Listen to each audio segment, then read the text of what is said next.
Assalamualaikum warahmatullahi wabarakatuh. Hi everyone, what's up? I am Hafsa Izahbillah as your English teacher. Today we will discuss about eight part of speech. Have you ever heard about eight part of speech? No? Well, I would like to tell you about eight part of speech. The eight part of speech are the fundamental categories of words in the English language, each serving a specific grammatical function. Understanding them is crucial for building grammatically correct sentences and for analyzing the structure of language. Well, the first one is adverb. In functional grammar, adverbs or adverbial groups or phrases modify the verb in a clause by adding information about time, manner, place, cause, or condition. They provide circumstances related to the action or event. The function is to add circumstantial information to a clause. The focus, how to adverb contributes to the meaning of the clause. Jadi di sini adverb itu biasanya dikenal dengan kata keterangan. Fungsinya adalah untuk menambahkan informasi situasional pada sebuah klausa.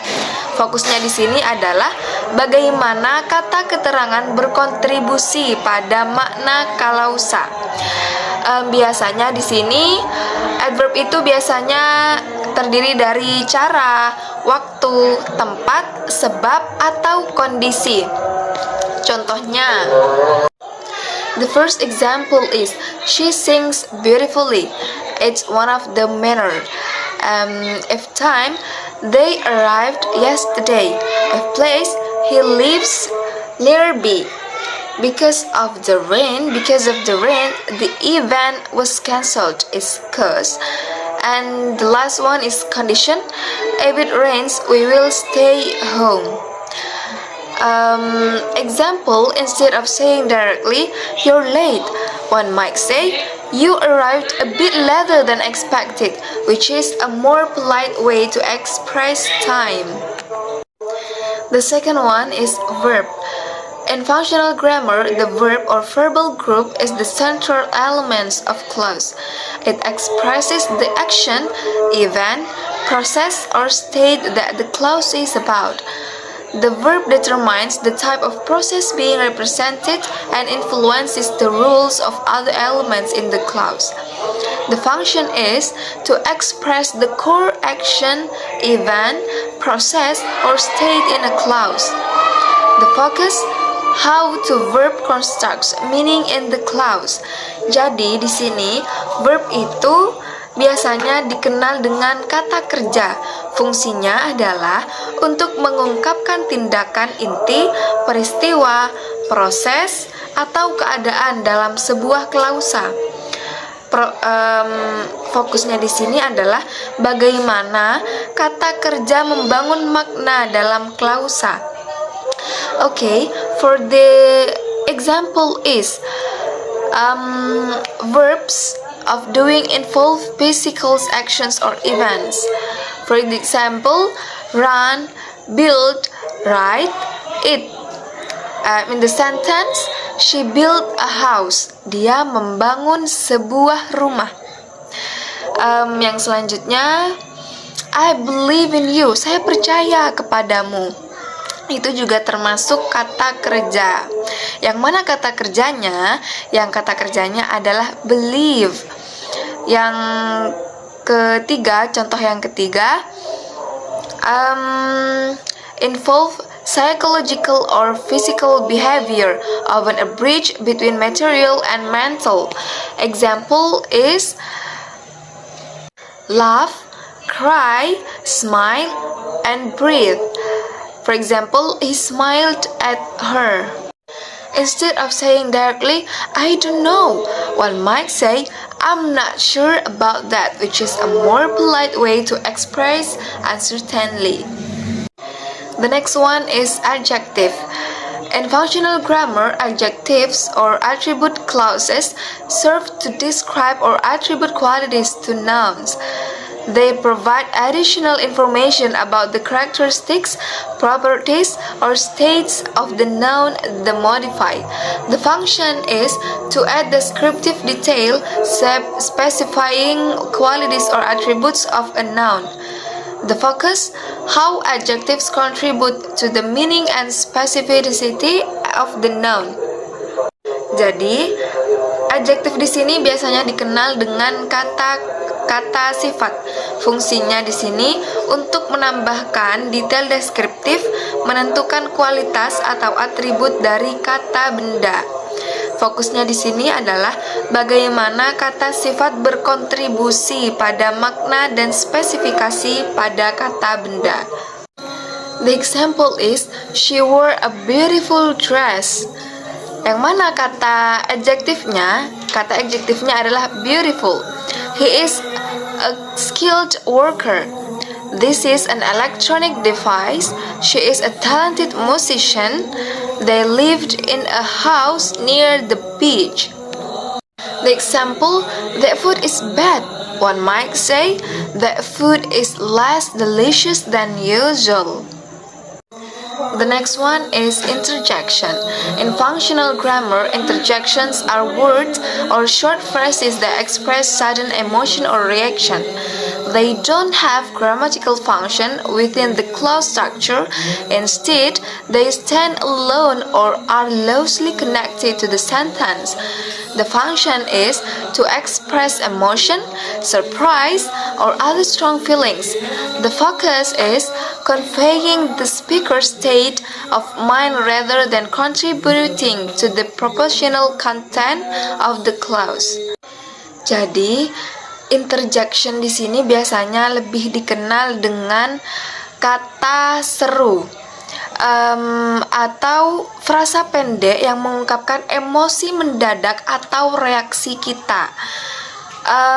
Mereka atau kata interjection ini tidak memiliki fungsi gramatikal dalam struktur klausa. Sebaliknya, mereka berdiri sendiri atau terhubung secara longgar dengan kalimat. Fungsinya di sini adalah untuk mengungkapkan emosi, kejutan, atau perasaan kuat lainnya. Fokusnya di sini adalah menyampaikan keadaan pikiran pembicara daripada berkontribusi pada konten proporsional klausa. Okay, for example, the first one is, ouch, that hurt me. The second one is, wow, what a beautiful view. The third is, yay, we won the game. Ew, that smells terrible. Hi, how are you? Well, the next one is pronoun. In functional grammar, pronouns are words that replace nouns or noun phrases.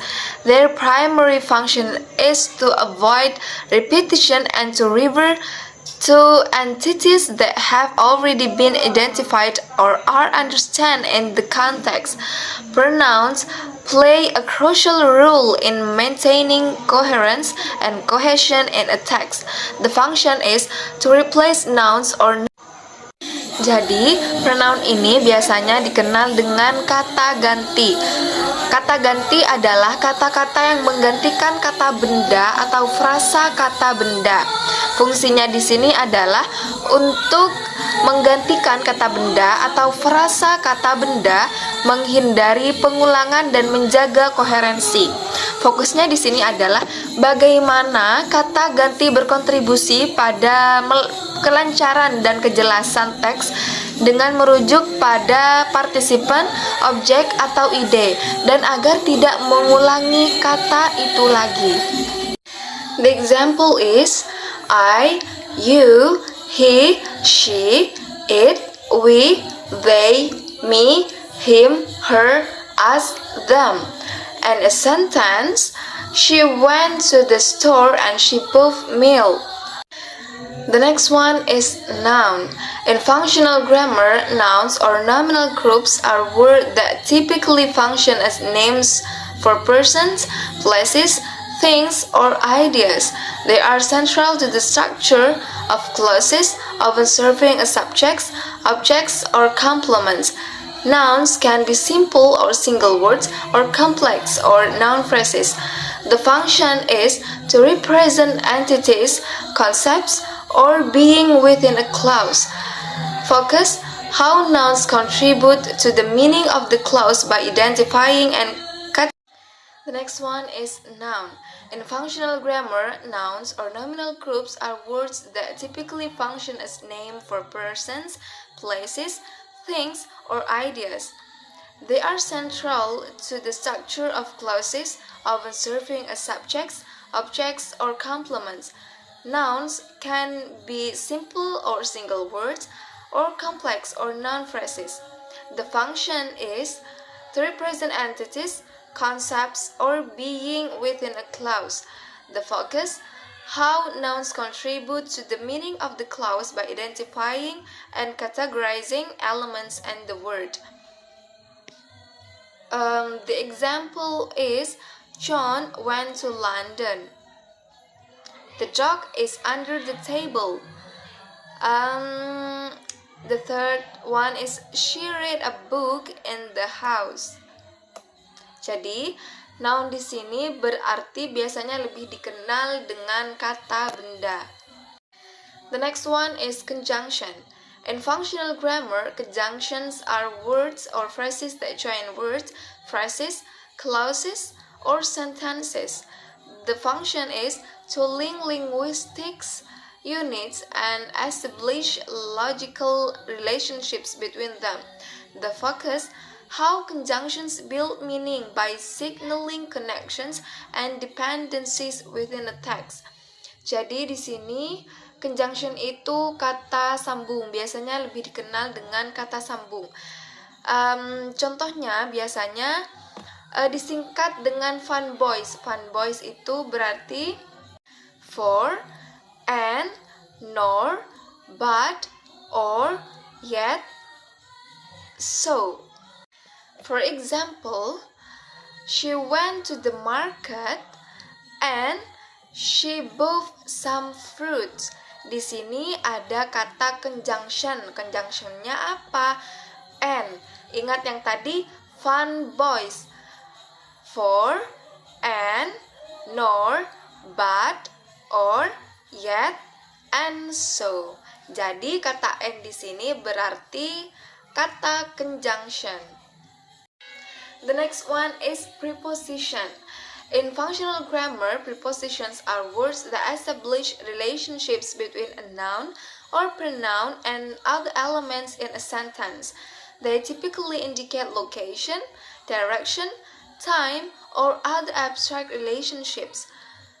A preposition always has an object, which is the noun or pronoun it relates to the rest of the sentence. The function is to indicate relationships between elements in a clause, providing context about location, time, direction, and more. The focus how prepositions contribute to the meaning of the clause by specifying the relationship between different entities or action. Jadi, di sini preposition ini biasanya lebih dikenal dengan kata depan. For example, in, on, at, under, over, beside, between, among. Saya punya lagu untuk lebih mengingat preposition ini. Seperti ini.